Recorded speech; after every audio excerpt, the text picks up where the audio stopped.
Pinangunahan ni na Pangulong Ferdinand R. Marcos Jr. at House Speaker Faustino Bogie III ang inaugurasyon ng mga post-harvest facilities sa Isabela, kabilang ang multipurpose drying pavement at onion cold storage facility na opisyal nang itinurn over sa bayan ng Ramon. Ayon kay Speaker D, ang mga bagong pasilidad na ito ay hindi lang infrastruktura, kundi pagbubukas ng mas malawak na oportunidad para sa mga magsasaka. Dahil pabibilisin nito ang pagdaloy ng ani, madadagdagan ng kita at mababawasan ang pagkasira ng mga produkto. Tinatayang mahigit 1,500 magsasaka mula sa Isabela at Nueva Vizcaya ang makikinabang sa mga proyektong ito. Kung noon ay umaabot sa 7,000 sako ng sibuyas ang nasasayang, sa tulong ng Onion Cold Storage Facility ay maaari nang makapag-imbak ng mahigit 20,000 sako.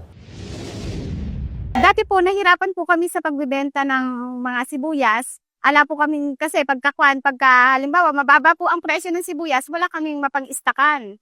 Ngayon po meron ng cold storage, habang mababa po ang presyo ng sibuyas, ngayon po meron na kaming pag-iimbakan ng aming mga inaning sibuyas. Ang Ambatali Warehouse naman na may multipurpose drying pavement ay may kapasidad na mag-imbak ng hanggang 14,000 kaba ng palay na makakatulong sa pagpapanatili ng kalidad ng ani. Ang isa sa nakikita ko na kagandahan nito ay yung quality ng mga binhi na i-distribute ng DA ay mas maganda ngayon ang performance. Yung sinimulan ng Pangulong Marcos noon na pagtutok sa agrikultura ay ramdam namin ngayon.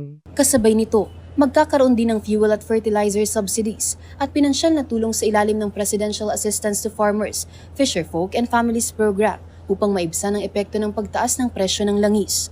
Iginit pa ni Speaker D na patunay ito na prioridad ng administrasyon ng agrikultura bilang haligi ng ekonomiya. Hindi pa rito nagtatapos ang serbisyo dahil kahapon din ay nag-turnover ang Pangulo at si Speaker D ng 2 bagong ambulansya para sa Rural Health Unit ng Cabanatuan, Isabela.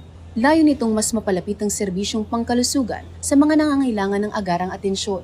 Para sa totoong balita sa Bagong Pilipinas, Camille Gonzalez, para sa 13 sa tanghali ng Congress TV.